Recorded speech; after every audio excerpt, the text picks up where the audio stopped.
Hello, നമസ്കാരം. ഞാൻ നിങ്ങളുടെ വിനീത ടീച്ചർ. പുതിയൊരു ക്ലാസ്സുമായിട്ടാണ് ഇന്ന് വന്നിരിക്കുന്നത്. Calicut university second sem Malayalam വിദ്യാർത്ഥികൾക്ക് പഠിക്കാനുള്ള VKNന്റെ ദുഷ്യന്തൻ മാഷ് എന്ന കഥയുമായിട്ടാണ് ഞാൻ നിങ്ങൾക്ക് മുന്നിൽ വന്നിട്ടുള്ളത്. VKN എന്ന തൂലികാനാമത്തിൽ അറിയപ്പെടുന്ന വടക്കേ കൂട്ടാല നാരായണൻകുട്ടി നായർ തൃശൂർ ജില്ലയിലാണ് അദ്ദേഹം ജനിച്ചത്. അദ്ദേഹത്തിന്റെ പേര് കേൾക്കുമ്പോൾ തന്നെ നമ്മുടെ ശുദ്ധഹാസ്യം നമുക്ക് ഓർമ്മ വരും.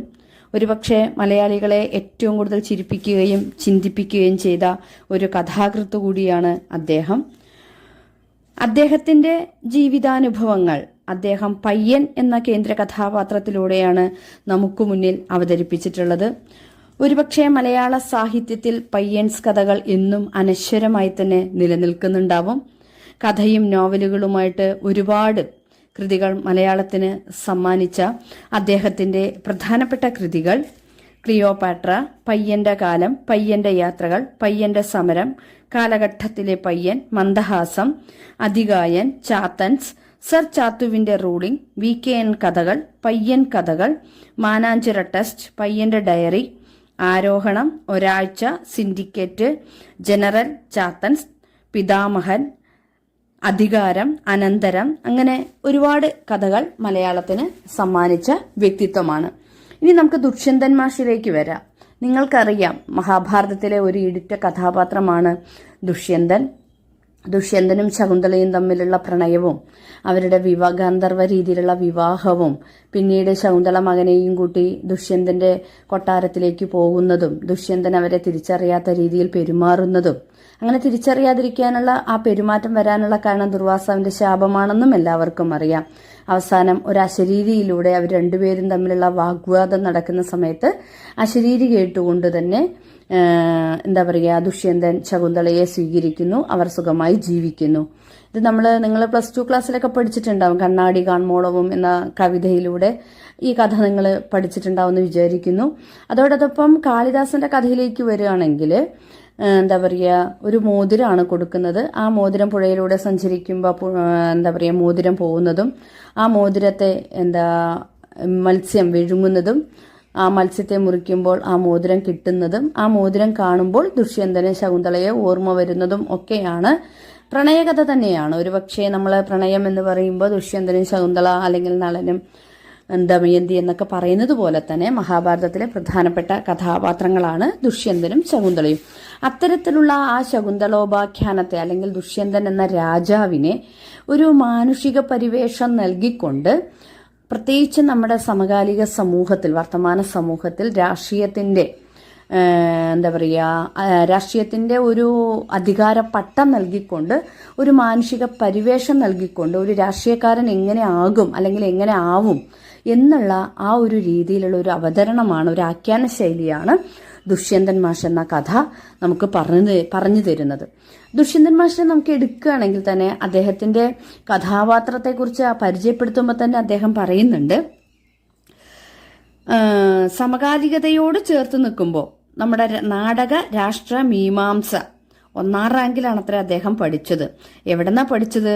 അലഹബാദ് സർവകലാശാലയിൽ നിന്നാണ് അദ്ദേഹം ബിരുദമെടുത്തത്. പിന്നെ അങ്ങനെ ബിരുദം കഴിഞ്ഞത് നാടകരാഷ്ട്ര മീമാംസയാണ് കേട്ടോ. അപ്പൊ എങ്ങനെ അഭിനയിക്കണം, എങ്ങനെ നല്ലൊരു നാടക നടനാവണം എന്നൊക്കെ നല്ല ഉത്തമ ബോധ്യമുള്ള ഒരു കഥാപാത്രമാണ് ദുഷ്യന്തൻ.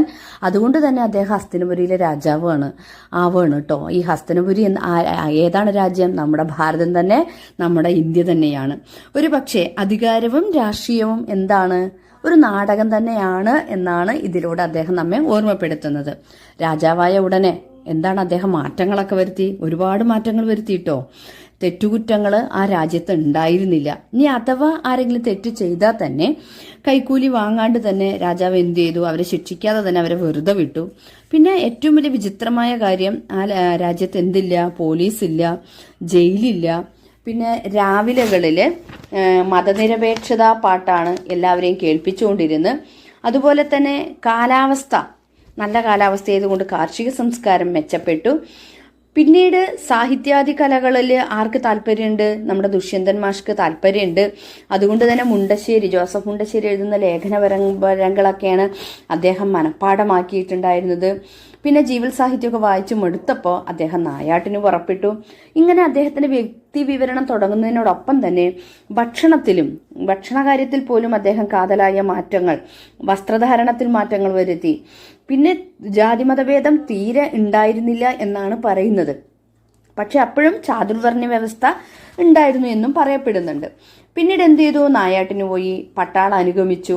ഒരുപക്ഷെ ആധുനിക യുദ്ധോപകരണങ്ങളായിട്ടൊക്കെ കാട്ടിൽ കയറി അദ്ദേഹം തലങ്ങും വിലങ്ങും ഒക്കെ വെടിവെച്ച് മൃഗങ്ങളോടൊക്കെ ക്രൂരതയൊക്കെ കാണിക്കുന്നുണ്ട്. ആ ക്രൂരത കാണിച്ചപ്പോൾ SPCI അതിനെ ചെറുക്കാൻ വേണ്ടി പുറപ്പെട്ടപ്പോൾ രാജാവ് എന്ത് ചെയ്യുന്നു? ബുദ്ധിപരമായി അവിടെ നിന്ന് മുങ്ങുകയാണ് ചെയ്യുന്നത്. അല്ലേ? അപ്പോൾ ഇപ്പം ഞാനിത് ടോട്ടലായിട്ട് പറയുകയാണ് കേട്ടോ, ഒരു സംക്ഷിപ്ത രൂപം എന്നുള്ള നിലയ്ക്കാണ് പറയുന്നത്. കഥ വായിച്ചിട്ട് പറയാനുള്ള ഒരു സമയം നമുക്കില്ല, അതുകൊണ്ടാണ് ഇങ്ങനെ പറയുന്നത് കേട്ടോ. അങ്ങനെ അദ്ദേഹം ആ വനത്തിൻ്റെ നടുക്ക് പോയപ്പോൾ ആ നായാട്ടിൻ്റെ ഇടയ്ക്ക് അവിടെ നിന്ന് രക്ഷപ്പെട്ടു പോകുമ്പോൾ അവിടെ നിന്ന് ഒരു പാട്ട് കേൾക്കുകയാണ് കേട്ടോ. ആ പാട്ട് എന്താണെന്നാ പറയണത്? ഒരു സിനിമാ ഷൂട്ടിംഗ് ആണെന്നാണ് അദ്ദേഹം വിചാരിച്ചത്. പക്ഷെ നോക്കുമ്പോൾ എന്തായിരുന്നില്ല, ഷൂട്ടിംഗ് ആയിരുന്നില്ല. പിന്നെ എന്തായിരുന്നു? നമ്മുടെ കഥയിലെ നായികയുടെ ഒരു പാട്ടായിരുന്നു. രാജാവ് അവളെ പിന്തുടർന്നു കൊണ്ടുപോകുന്നു. നേരെ എത്തുന്നത് എവിടെയാണ്? ഒരു ആശ്രമത്തിലാണ്. അപ്പോൾ അവളുടെ അച്ഛൻ ആരാണ്? ആ അച്ഛനായ കാശ്യപമുനിയെ അദ്ദേഹം അന്വേഷിക്കുന്നുണ്ട്. അപ്പോൾ സരസമായിട്ട് പറയുന്നുണ്ട് അദ്ദേഹം മാമ്പഴം പെറുക്കാൻ പോയതാണ് എന്നാൽ പോലും, അതായത് ഒരു ആക്ഷേപഹാസ്യ സ്വരത്തിലാണ് കേട്ടോ പറയണത്. അങ്ങനെ അവളുടെ യഥാർത്ഥ കഥ എന്താണ് എന്ന് ആര് ചോദിക്കുകയാണ്? ദുഷ്യന്ത മഹാരാജാവ് നമ്മുടെ ശകുന്തളയെ പരിചയപ്പെടുത്തുന്ന രീതിയാണ് കേട്ടോ. അപ്പം ചോദിക്കുകയാണ്. അപ്പം ശകുന്തള തൻ്റെ കഥയൊക്കെ പറയുകയാണ്. കാരണം വിശ്വാമിത്ര മഹർഷി, നമ്മുടെ ശകുന്തളയുടെ അച്ഛനായ വിശ്വാമിത്ര മഹർഷി എന്താ പറയുക, ഈ ലോകം തന്നെ പിടിച്ചടക്കാനുള്ള ഒരു തപസ് ചെയ്യുന്നത് ഉണ്ട് എന്നറിഞ്ഞ ദേവേന്ദ്രൻ തപസ് മുടക്കാനായിട്ട് മേനകയെ മേനകയെ ഇങ്ങോട്ട് ഭൂമിയിലേക്ക് അയക്കുകയും പിന്നീട് മേനകയുടെ മേനി കണ്ട് തപസ്സുമർന്ന മുനി എന്നാണ് ഇദ്ദേഹത്തിന്റെ വിവരണം. അവളുമൊത്ത് കളിയാടി എന്നൊക്കെയാണ് പറയുന്നത്. അങ്ങനെ മേനക ഗർഭിണിയായി ജനിച്ച കുഞ്ഞിനെ എന്ത് ചെയ്തു? അവർ രണ്ടുപേരും ഉപേക്ഷിച്ചു. കുഞ്ഞിനെ വളർത്തിയത് പക്ഷികളായതുകൊണ്ട്, ശകുന്തങ്ങളായതുകൊണ്ട് അവൾക്ക് എന്ത് പേരിട്ടു? ശകുന്തള. ഇതാണ് തൻ്റെ കഥ എന്ന് ശകുന്തള ദുഷ്യന്ത രാജാവിൻ്റെ അടുത്ത് പറയുകയാണ്. അങ്ങനെ ശകുന്തളയുടെ കഥയൊക്കെ കേട്ടപ്പോൾ ദുഷ്യന്ത മഹാരാജാവിന് ഭയങ്കര സന്തോഷമായി. ഈ കഥ പ്രസിദ്ധീകരിക്കണമല്ലോ എന്ന് വിചാരിച്ച് ഒരു വിവാഹാലോചനയൊക്കെ നടത്തിയിട്ടുണ്ട്. അപ്പോൾ ഗാന്ധർവ രീതിയിൽ നമുക്ക് വിവാഹം കഴിക്കാം. അത് കഴിഞ്ഞ് നിന്റെ അച്ഛൻ ഈ കഥയൊക്കെ അല്ലെങ്കിൽ നമ്മൾ തമ്മിലുള്ള വിവാഹമൊക്കെ അകക്കണ്ണുകൊണ്ട് കാണുന്ന ശകുന്തള പറയുന്നുണ്ട്. അപ്പോൾ ദുഷ്യന്തൻ കളിയാക്കി പറയുന്നുണ്ട്, ഞാൻ ഫുൾ ടൈം ഒരു രാജാവാണ്. തീർച്ചയായിട്ടും ശകുന്തള കുറച്ച് ഇത് പറയുന്നുണ്ട്, ഉടമ്പടി. കാരണം എന്നെ കല്യാണം കഴിച്ചാൽ മാത്രം പോരെ, നമുക്കുണ്ടാകുന്ന കുഞ്ഞിന് രാജ്യാധികാരം കൊടുക്കണം എന്നുള്ളൊരു വ്യവസ്ഥ കൂടി അവൾ പറയുന്നുണ്ട്. ആ വ്യവസ്ഥയൊക്കെ അംഗീകരിച്ചുകൊണ്ടും പിന്നീട് നിന്നെയും നമ്മുടെ മോനെ, അല്ലെങ്കിൽ നീ ഗർഭിണിയായിട്ടുണ്ടെങ്കിൽ തീർച്ചയായും നീ പ്രസവിക്കുന്ന കുഞ്ഞിനെയും നിങ്ങളെ കൊണ്ടുപോകാനായിട്ട് ഒരു യന്ത്രവൽകൃത പട്ടാളത്തിന് താൻ അയക്കുമെന്നുള്ളൊരു മോഹന വാഗ്ദാനവും നൽകിയിട്ടാണ് ദുഷ്യന്ത മഹാരാജാവ് അവിടെ നിന്ന് പോകുന്നത് കേട്ടോ. പിന്നെന്തായി? അങ്ങനെ നമ്മുടെ കാട്ടിൽ ഇങ്ങനെയുള്ള സംഭവവികാസങ്ങളൊക്കെ നടന്നു. നമ്മുടെ മുനി തിരിച്ചു വന്നു, മാങ്ങ പെറുക്കാൻ പോയിട്ട് തിരിച്ചു വന്നു. തിരിച്ചു വന്നപ്പോൾ ഈ കഥയൊക്കെ അറിഞ്ഞപ്പോൾ ശകുന്തളയെ ചീത്ത പറയല്ല ചെയ്തത്, അദ്ദേഹം അനുഗ്രഹിക്കുന്നു. അങ്ങനെ ദുഷ്യന്തൻ പോയി കുറച്ച് കഴിഞ്ഞപ്പോൾ നമ്മുടെ ശകുന്തള ഗർഭിണിയായി ഒരു കുഞ്ഞിനെ പ്രസവിച്ചു എന്നാണ് പറയുന്നത്. ആ കുഞ്ഞിൻ്റെ പേരാണ് വിചിത്രമായത്, വീരപാണ്ഡ്യ കട്ടബൊമ്മൻ എന്നൊക്കെയാണ് അദ്ദേഹം പറയുന്നത്. ഒരു പക്ഷേ എല്ലാറ്റിനെയും നിയന്ത്രിക്കാൻ കഴിവുള്ളവൻ എന്നുള്ള അർത്ഥത്തിൽ ആ കുഞ്ഞിന് സമസ്തദമനൻ എന്നുള്ള പേര് ഗുരു ഇട്ടുകൊടുക്കുകയാണ്. അങ്ങനെ ഇദ്ദേഹം ദുഷ്യന്തനെ തിരയാൻ വേണ്ടിയിട്ട്, അല്ലെങ്കിൽ ദുഷ്യന്തൻ്റെ അടുത്തേക്ക് ശകുന്തളയെയും മോനെയും കൂടെ നമ്മുടെ മുനി ശിഷ്യന്മാരെയും കൂട്ടി ദുഷ്യന്തൻ്റെ കൊട്ടാരത്തിലേക്ക് പോവുകയാണ്. അങ്ങനെ ദുഷ്യന്തൻ്റെ കൊട്ടാരത്തിൽ എത്തിയെങ്കിലും രാജാവ് എന്താ ചെയ്യണത്? ഇവരെ കണ്ട മാത്രയിൽ അറിയാത്ത രീതിയിൽ ഒരു അന്തം വിട്ട കുന്തം പോലെ നിൽക്കുകയാണ് എന്നുള്ള രീതിയിലാണ് VKN അദ്ദേഹത്തെ പരിചയപ്പെടുത്തിയിട്ടുള്ളത് കേട്ടോ. അങ്ങനെ ശകുന്തളയെ കണ്ടതും അവർ പറയുന്നത്, ശകുന്തള ഏതോ ഒരു പത്രത്തിലെ സ്റ്റാഫാണ്, വാർത്തകൾ സൃഷ്ടിക്കാൻ വേണ്ടി വന്നതാണ് എന്നൊക്കെ, തനിക്ക് ഈ വയസ്സായിക്കൊണ്ട് മെമ്മറി പവർ കുറഞ്ഞു വരികയാണെന്നൊക്കെ അയാളിങ്ങനെ പറയുന്നുണ്ട്. അതൊക്കെ നമ്മുടെ രാഷ്ട്രീയം, അതായത് ചാനലുകാർ അല്ലെങ്കിൽ മാധ്യമ സംസ്കാരത്തെ ഉണർത്തുന്ന രീതിയിൽ അവരൊക്കെ അങ്ങനെയാണ് എന്നുള്ള രീതി, അല്ലെങ്കിൽ സത്യാവസ്ഥയുള്ള പെൺകുട്ടികളെ മാധ്യമ സംസ്കാരങ്ങൾ അവരുടെ സത്യാവസ്ഥയെ ഇല്ലാതാക്കാൻ വേണ്ടി വളച്ചൊടിക്കുന്ന ആധുനിക മാധ്യമ സംസ്കാരത്തിനുള്ള ഒരു ഒളിയമ്പാണ് കേട്ടോ ഇത്. അങ്ങനെ നീ കള്ളത്തരം വാങ്ങിയിട്ട് അല്ലെങ്കിൽ നീ ആരെന്നാ കൈക്കൂലി വാങ്ങിയിട്ട് എൻ്റെ മുന്നിൽ ഇങ്ങനെ ഭാര്യയാണെന്നൊക്കെ പറയണ എന്നുള്ള രീതിയിൽ അങ്ങോട്ടും ഇങ്ങോട്ടും പരസ്പരം വാഗ്വാദം ചെയ്യുന്നുണ്ട്. ഇങ്ങനെ ഒരു ഇങ്ങനത്തെ ഒരു രാജാവിനെ ഞാൻ കണ്ടിട്ടില്ല എന്ന് ശകുന്തളയും പറയുന്നുണ്ട്. ഇങ്ങനെ ഒരു സ്ത്രീയെ കണ്ടിട്ടില്ല എന്ന് രാജാവും പറയുന്നുണ്ട്. അങ്ങനെ ഇങ്ങനെ ഒരു ചെക്കനെ ഇത് നമ്മുടെ മകനല്ല, ഞാൻ ഇങ്ങനെ ഒരു ചെക്കനെ ഉൽപ്പാദിപ്പിച്ചിട്ടേ ഇല്ല എന്നുള്ള രീതിയിൽ രണ്ടുപേരെയും അവിടുന്ന് ഗെറ്റ് ഔട്ട് അടിക്കുകയാണ് പറയണത്. എന്നിട്ട് തമാശയ്ക്ക് പറയുന്നുണ്ട്, നീ തുഞ്ചത്താചാര്യൻ എഴുതിയിട്ടുള്ള കണ്ണാടി കാൺമോളം എന്ന കവിതയിലെ പാട്ടുപാടിയ നിന്റെ ബുദ്ധിയിലായ്മ മതിഭ്രമം മാറിക്കിട്ടുമെന്നും പറയുന്നുണ്ട്. പിന്നെ അങ്ങോട്ടും ഇങ്ങോട്ടൊക്കെ നല്ല രീതിയിൽ സംസാരിക്കുന്നുണ്ട്. അതിൻ്റെ ഇടയിലാണ് ആ അശരീരി കേൾക്കുന്നതും ആ അശരീരി കേട്ടപ്പോൾ ദുഷ്യന്തൻ മാഷിന് ആരെ ഓർമ്മ വരുന്നു? നമ്മുടെ ശകുന്തളയെ ഓർമ്മ വരുന്നു. അങ്ങനെ അവർ വീണ്ടും ഒന്നിക്കുന്നു. അങ്ങനെ ഒന്നിക്കുമ്പോഴും സരസമായിട്ട് ദുഷ്യന്തൻ മാഷ് പറയുന്നുണ്ട്, ഇതെന്താ കഥ? ഇതെന്താ ഈ അശരീരി കേൾക്കണേ? അതല്ലല്ലോ കാളിദാസന്റെ കഥയിൽ പറയണേ. കാളിദാസന്റെ കഥയിൽ പറയണ മോതിരം കൈമാറി മകനുമായിട്ട് കൊട്ടാരത്തിലേക്ക് പോകുന്ന വഴി അത് വെള്ളത്തിൽ വീണുന്നോ മീൻ കഴിച്ചുന്നോ അടയാളമില്ലാതെ വന്ന ശകുന്തളയെ ദുഷ്യന്തൻ മാഷ് മനസ്സിലാക്കിയില്ലെന്നോ പിന്നെ മത്സ്യത്തിന്റെ വയറ് കീറി കിട്ടിയ തൊണ്ടി മുതലായിട്ട് വന്നപ്പോഴല്ലേ കാളിദാസൻ ശകുന്തളയും ദുഷ്യന്തനെയും ഒന്നിപ്പിച്ചത് എന്നൊക്കെ അദ്ദേഹം പറയുന്നുണ്ട് കേട്ടോ. അപ്പോൾ ഇത്തരത്തിൽ ഈ അശരീരിയൊക്കെ ഈ നാടകത്തിലേ നടക്കുള്ളൂ, യഥാർത്ഥ ജീവിതത്തിൽ നടക്കില്ല എന്നൊക്കെ രീതിയിൽ പറയുന്നുണ്ട്. ഇങ്ങനെ നടന്നില്ലായിരുന്നു എങ്കിൽ മകനായ സർവ്വധമനൻ അച്ഛനെ തന്നെ പൊടിയാക്കി മാറ്റും, ശീലപ്പൊടിയാക്കും എന്ന് മകനും പറയുന്നുണ്ട് കേട്ടോ. അങ്ങനെ ഈ രാജാവിന് തൻ്റെ നാടകം അഭിനയം നിർത്തിയിട്ട് ഈ അശരീരിയും ശരിയാണ്, തൻ്റെ മകൻ പറയുന്നതും ശരിയാണ് എന്ന് പറഞ്ഞ് ദുഷ്യന്ത മഹാരാജാവ് എന്ത് ചെയ്യുന്നുണ്ട്, അവിടെയും ഒരു ഒഴിവ് പറയുന്നുണ്ട്. എനിക്കിതൊക്കെ അറിയായിരുന്നു, അശരീരി സത്യമാണെന്ന് അറിയായിരുന്നു, എൻ്റെ മകൻ പറഞ്ഞതും അറിയായിരുന്നു. പക്ഷേ ഭൂലോക ജനതാ പാർട്ടി അതറിയാതിരിക്കാൻ അല്ലെങ്കിൽ അവർ സംശയിക്കാതിരിക്കാൻ വേണ്ടിയാണ് ഞാനിങ്ങനെ ഒരു നാടകം കളിച്ചത് എന്നും പറഞ്ഞുകൊണ്ട് തൻ്റെ മകന് സർവ്വധമനൻ എന്ന പേരിനേക്കാൾ ഭരതൻ എന്ന പേരാണ് ചേരുന്നതെന്നും ഭരതൻ രാജ്യം ഭരിച്ചാൽ ഭാരതം എന്ന പേര് നമുക്ക് കിട്ടുമെന്നും അതിന് ഏറ്റവും വലിയ ഉദാഹരണം ഇന്ത്യ കണ്ടുപിടിച്ച ഞാൻ, അതായത് ഡിസ്കവറി ഓഫ് ഇന്ത്യ നെഹ്റുവിൻ്റെ ബുക്കാണല്ലോ, ആ പുസ്തകത്തിൽ നെഹ്റു ഇക്കാര്യം പറയുമെന്നും ആര് പറയുകയാണ്? നമ്മുടെ ദുഷ്യന്തൻ മാഷ് തമാശ രൂപേണ പറയാണ്. അപ്പോൾ അതോടൊപ്പം തന്നെ VKN കഥ അവസാനിപ്പിക്കുന്നത് ഇന്ത്യ ഇപ്പോഴും തുടർച്ചയായിട്ട് കണ്ടുപിടുത്തങ്ങൾ നടത്തി വരികയാണ്. മറ്റുള്ള രാജ്യങ്ങളുടെ മുന്നിലേക്കാൾ അല്ലെങ്കിൽ എന്താ പറയുക, മറ്റുള്ള രാജ്യങ്ങൾക്കൊപ്പം എത്താൻ പിന്നീടും പരീക്ഷണ നിരീക്ഷണങ്ങളൊക്കെ നടത്തിയിട്ട് ഇപ്പോൾ ചന്ദ്രയാൻ ദൗത്യം പോലെയുള്ള അല്ലെങ്കിൽ ബഹിരാകാശ ദൗത്യം പോലെയുള്ള കാര്യങ്ങളൊക്കെ ഇപ്പോഴും നടന്നുകൊണ്ടിരിക്കുകയാണല്ലോ. അത് എത്രയോ വർഷം മുമ്പ് VKN എഴുതിയതാണെന്ന് ഓർത്തു നോക്കൂ. അപ്പം അത്തരത്തിൽ കഥയിലല്ല, നമ്മുടെ കഥയുടെ അവതരണ രീതി, അതോടൊപ്പം തന്നെ സമകാലിക സംഭവങ്ങളുമായിട്ട് ബന്ധപ്പെടുത്തിക്കൊണ്ടുള്ള ഇദ്ദേഹത്തിൻ്റെ നിരീക്ഷണം, അതെല്ലാം പിന്നെ പ്രത്യേകിച്ച് ഇതിൻ്റെ ഏറ്റവും വലിയ ട്വിസ്റ്റ് എന്താണെന്നറിയോ മക്കളെ?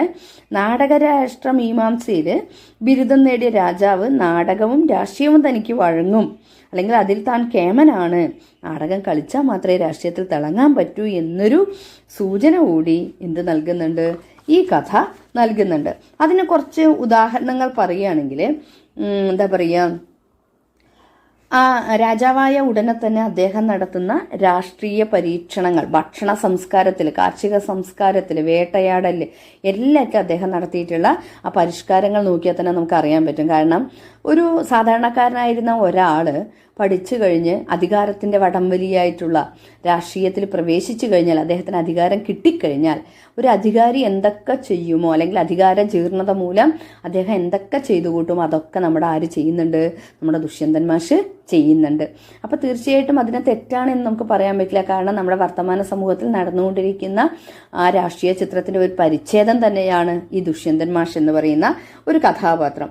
പിന്നെ അതേപോലെ തന്നെ അദ്ദേഹത്തിൻ്റെ നമുക്ക് വലിയ യുദ്ധ കേമനാണ് അല്ലെങ്കിൽ യുദ്ധം നയിക്കുന്ന ആളാണെന്നൊക്കെ അദ്ദേഹം പറയുമ്പോഴും കാട്ടിൽ വെച്ചിട്ട് അവർ വന്നിട്ട് ഇദ്ദേഹത്തെ വളയുമ്പോഴും അദ്ദേഹം അത്ഭുതകരമായിട്ട് അല്ലെങ്കിൽ ബുദ്ധിപരമായിട്ട് അവിടെ നിന്ന് മുങ്ങുന്നതും കാണാം. അതും രാഷ്ട്രീയത്തിലെ ഒരു ഇതാണല്ലേ. നമ്മൾ പലപ്പോഴും എന്താ പറയുക, പല രാഷ്ട്രീയക്കാർക്കും ഇത്തരത്തിൽ ഒളിക്യാമറകൾ ചുറ്റും, ഒരുപക്ഷെ പ്രതിപക്ഷമാണോ ഭരണപക്ഷമാണോ നമുക്കൊന്നും പറയാൻ പറ്റില്ല, ആരാണെങ്കിലും ഏതെങ്കിലും രീതിയിലുള്ള ഒരു മോശം പരാമർശം വന്നു കഴിഞ്ഞു കഴിഞ്ഞാൽ അതിൽ നിന്ന് എങ്ങനെയൊക്കെ തടിയൂരാം എന്നതിനെക്കുറിച്ചുള്ള ഒരു ചിത്രം കൂടിയാണ് ഈ രാജാവിൻ്റെ മുങ്ങൽ നമുക്ക് മുന്നിൽ വിഭാവനം ചെയ്യുന്നത് കേട്ടോ. പിന്നെ അടുത്തത് നമുക്കറിയാം, ശകുന്തളയായിട്ടുള്ള അവരുടെ ആ കൂടിച്ചേരൽ, ആ കൂടിച്ചേരലിനെയും കൂടെ നമ്മൾ കളിയാക്കിക്കൊണ്ട് പറയുന്നുണ്ട്. അല്ലെങ്കിൽ ശകുന്തളയെ കാണുമ്പോൾ, ഒരു പാട്ട് കേൾക്കുമ്പോൾ, അവിടെ സിനിമാ ഷൂട്ടിംഗ് ആണോ നടക്കുന്നത്? നമുക്കറിയാം കാളിദാസന്റെ കാലഘട്ടത്തിൽ രചിക്കപ്പെടുമ്പോൾ അന്ന് സിനിമാ ഷൂട്ടിംഗ് ഒന്നും ഇല്ല. ഇന്നത്തെ കാലഘട്ടത്തിലാണ് അല്ലേ സിനിമാ ഷൂട്ടിങ്. അതുപോലെ തന്നെ ശകുന്തളേൻ്റെ കഥ അറിഞ്ഞപ്പോൾ അത് പ്രസിദ്ധീകരിക്കാനുള്ള അദ്ദേഹത്തിൻ്റെ ഒരു ത്വര. അതുപോലെ പല രീതിയിലുള്ള, അതുപോലെ കടവല്ലൂർ അന്യോന്യത്തെക്കുറിച്ച് ഇതിൽ പരാമർശിക്കുന്നുണ്ട്. വാത്സ്യായൻ്റെ 64 വിദ്യകളെക്കുറിച്ച് പറയുന്നുണ്ട്. കാതുകുത്താനുള്ള പീശാങ്കത്തെക്കുറിച്ച് പറയുന്നുണ്ട്. എന്ന് വെച്ച് കഴിഞ്ഞാൽ ഒരു രാജ്യത്ത് രാജാവ് നടപ്പിലാക്കാൻ ശ്രമിക്കുമ്പോഴും ആ രാജ്യത്ത് ഉണ്ടാവുന്ന പ്രത്യേകിച്ച് സമകാലികമായിട്ടുള്ള പല പ്രശ്നങ്ങളും ഇതിൻ്റെ ഭാഗഭാക്കാവുന്നുണ്ട് എന്നുള്ളതിൻ്റെ ഒരു ഉദാഹരണമാണ് കേട്ടോ ഞാൻ പറഞ്ഞത്. അതുപോലെ തന്നെ ഈ ശകുന്തളയുടെ കഥ വല്ലവിടെയും പ്രസിദ്ധീകരിക്കാൻ ചെയ്ത പ്രതിഫലം പഞ്ചായത്തുകാർ തരണം എന്ന് പറയുന്ന ഒരു മനോഹരമായൊരു ക്യാപ്ഷൻ ഉണ്ട്. നമുക്കറിയാം നമ്മൾ എന്തൊക്കെ വർക്ക് ചെയ്താലും, ഇപ്പോൾ തൊഴിലുറപ്പുകാരെ നോക്കൂ, തൊഴിലുറപ്പുകാർ നന്നായി പണിയെടുക്കുന്നുണ്ട്. പണിയെടുത്തിട്ട് അവരുടെ കൂലി എപ്പോഴാണ് കിട്ടണേ? തോന്നുന്ന സമയത്താണ് കിട്ടണില്ലേ? അപ്പോൾ ആ കിട്ടുന്നത് തദ്ദേശ ഭരണവാസികൾ അല്ലെങ്കിൽ അതിൻ്റെ അതോറിറ്റി ചെയ്യുന്നത് കൃത്യമായിട്ട് നമുക്ക് കിട്ടാറില്ല. നമ്മൾ പറയാറുണ്ട് പലപ്പോഴും ഈ തൊഴിലുറപ്പുകാർ മാത്രമല്ല, ഗവൺമെൻറ്റുമായി ബന്ധപ്പെട്ട കാശ് കിട്ടണമെങ്കിൽ നമ്മൾ കുറേ നടക്കണം. ഇപ്പോൾ ഒന്നും വേണ്ട, നമ്മൾ കർഷകർ നെല്ല് കൊടുക്കുന്ന സമയത്ത് സപ്ലൈകോയിൽ നിന്നും 1 കൊല്ലം കഴിഞ്ഞും 2 കൊല്ലം കഴിഞ്ഞിട്ടൊക്കെയാണ് പൈസ കിട്ടുന്നത്. അത് തന്നെ ഏറ്റവും വലിയ ദുരിതമല്ലേ? പൈസ കൂടുതലുണ്ട്, പക്ഷെ കിട്ടണമെങ്കിലോ വർഷങ്ങളോളം കാത്തിരിക്കേണ്ട അവസ്ഥ.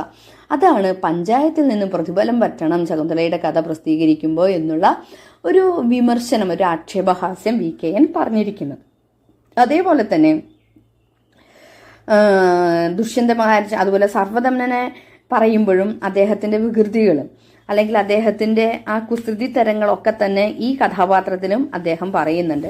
പിന്നെ ഇതിൽ നിന്നൊക്കെ ഏറ്റവും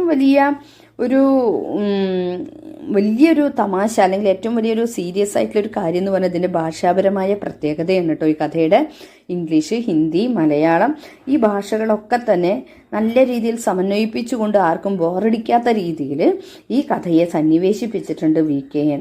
അത് നമുക്ക് ദുഷ്യന്തൻ്റെ സംഭാഷണത്തിലൂടെ തന്നെ മനസ്സിലാക്കാം. അദ്ദേഹം നാടകരാഷ്ട്ര മീമാംസയിൽ 1ാം റാങ്ക് വാങ്ങി 1ാം ബെഞ്ചിലിരുന്ന് പഠിച്ച വ്യക്തിയാണെന്നല്ലേ പറയണം. അപ്പം എല്ലാ ഭാഷയും അദ്ദേഹത്തിന് വശമുണ്ടെന്ന് അർത്ഥം. അല്ലാതെ പുരാണത്തിലെ ദുഷ്യന്ത മാഷ ഒരിക്കലും ഇംഗ്ലീഷ്, ഹിന്ദി, മലയാളം പറയില്ല. അപ്പോൾ സ്വാഭാവികമായിട്ടും ആ ഭാഷയുടേത്. അതേപോലെ തന്നെ ഇദ്ദേഹത്തിന് ശകുന്തളയെ കാണുമ്പോൾ എനിക്ക് ഓർമ്മയില്ല, എനിക്ക് അമ്നീഷ്യ എന്ന് പറയുന്ന ഒരു അസുഖമാണ്. ഒരു പക്ഷേ ഇന്നിപ്പോൾ നമ്മൾ ഏറ്റവും കൂടുതൽ ആളുകൾ പാർക്കിൻസൺസും അമ്നീഷ്യയും എന്താ പറയുക ഇതുപോലുള്ള അൾഷിമേഴ്സ് എന്നൊക്കെയാണ് പറയുന്നത് അല്ലേ. ഇപ്പം ഇത്തരത്തിലുള്ള ഓർമ്മക്കുറവ് പോലുള്ള അസുഖങ്ങളൊക്കെ നമ്മെ വേട്ടയാടുന്നുണ്ട്. അതിൻ്റെയൊക്കെ ഒരു തുടർച്ച അല്ലെങ്കിൽ അതൊക്കെ വരും എന്നുള്ളൊരു സൂചന കൂടിയാണ് തോന്നുന്നു VKN ദുഷ്യന്തൻ എന്ന് പറയുന്ന കഥാപാത്രത്തിലൂടെ അവതരിപ്പിച്ചിരിക്കുന്നത്.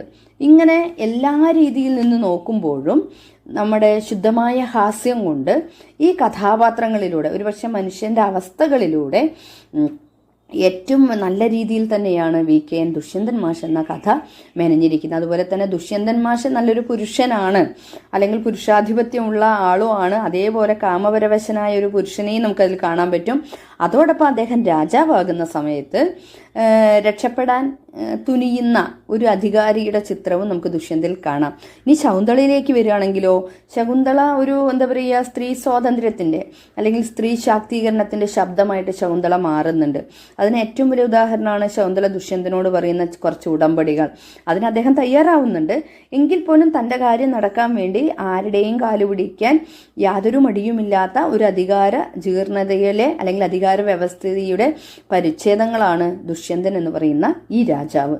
അങ്ങനെ ഈ കഥയുടെ നാടകത്തിലെ അവസാനത്തെ ട്വിസ്റ്റ് എന്ന് പറഞ്ഞാൽ, അതായത് ഞാൻ ഈ മകനെ അല്ലെങ്കിൽ തൻ്റെ ഭാര്യയെ സംശയിക്കാതിരിക്കാനുള്ള കാരണം തൻ്റെ പാർട്ടി ഭൂലോക ജനതാ പാർട്ടി അറിയും എന്ന് പറഞ്ഞിട്ടുള്ളൊരു നാടകം കളിക്കുന്നുണ്ട്. ഇത് പിന്നെ എത്രയും നേരം ഞാൻ കളിച്ചത് വെറും ഒരു നാടകമായിരുന്നു, ഹഹഹ എന്ന് പറഞ്ഞ് ദുഷ്യന്തൻ മാഷ് പറയുന്നിടത്താണ് നമ്മുടെ കഥ അവസാനിക്കുന്നത്.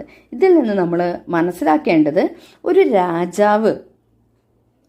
രാജാവ് അധികാരം കയ്യിൽ കിട്ടുമ്പോൾ ഒരു നല്ലൊരു നാടകക്കാരനായാൽ മാത്രമേ എന്ത് നടക്കുള്ളൂ, നല്ലൊരു രാജ്യം ഭരിക്കാൻ അദ്ദേഹത്തിന് സാധിക്കുള്ളൂ. അതോടൊപ്പം തന്നെ നാടകം കളിച്ചാൽ മാത്രമേ രാഷ്ട്രീയത്തിലും തിളങ്ങാൻ കഴിയുള്ളൂ. അതായത് നാടകീയമായിട്ടുള്ള മുഹൂർത്തങ്ങൾ ഒരുപാട് മനോഹരമായ രീതിയിൽ ചേർത്തിണക്കി വെച്ചിട്ടുള്ള ഒരു മനോഹരമായ മാല തന്നെയാണ് VKNൻ്റെ ദുഷ്യന്തൻ മാഷ് എന്ന കഥ. നിങ്ങൾക്ക് ഒരുപക്ഷെ ഈ കഥ വായിച്ചു കഴിഞ്ഞാൽ എളുപ്പത്തിലൊന്നും മനസ്സിലാവില്ല കേട്ടോ. കാരണം ഒരു ദീർഘമായൊരു കഥയാണ്, ഒരു നീണ്ട കഥയാണ്. നിങ്ങൾക്ക് ക്ഷമയില്ലാത്ത കൂട്ടരാണല്ലോ എൻ്റെ മക്കള്. അപ്പോൾ മക്കൾക്ക് സ്വാഭാവികമായിട്ടൊന്നും വായിക്കാൻ സമയമില്ല. 5 മിനിറ്റിൻ്റെ വല്ല യൂട്യൂബ് ക്ലാസ് ഉണ്ടോയെന്ന് നിങ്ങൾ പരതുന്നുണ്ടാവും. മക്കളെ സോറി, 5 മിനിറ്റിലൊന്നും നമുക്ക് ഈ കഥ ഒതുക്കാൻ പറ്റില്ല. അപ്പോൾ നിങ്ങൾ ഈ കഥ കേൾക്കുക, നല്ല രീതിയിൽ അത് മനസ്സിലാക്കുക. പറ്റുകയാണെങ്കിൽ ആ കഥയൊന്ന് നന്നായിട്ട് വായിക്കുക. അപ്പോഴാണ് നമുക്ക് VKNനെ അടുത്തറിയാൻ പറ്റുള്ളൂ. നമ്മുടെ ടീച്ചറുടെ ക്ലാസ് കൊണ്ട് VKNനെ കൂടുതലായിട്ട് അറിയാൻ പറ്റില്ല, കഥയുടെ കണ്ടന്റ് മാത്രമേ അറിയുള്ളൂ. അപ്പോൾ നിങ്ങൾ വിചാരിക്കുന്നുണ്ടാവും ഞങ്ങൾക്ക് പാസ്സായാൽ മതി, VKNനെയൊന്നും അറിയണ്ട. തീർച്ചയായിട്ടും അറിയണം മക്കളെ.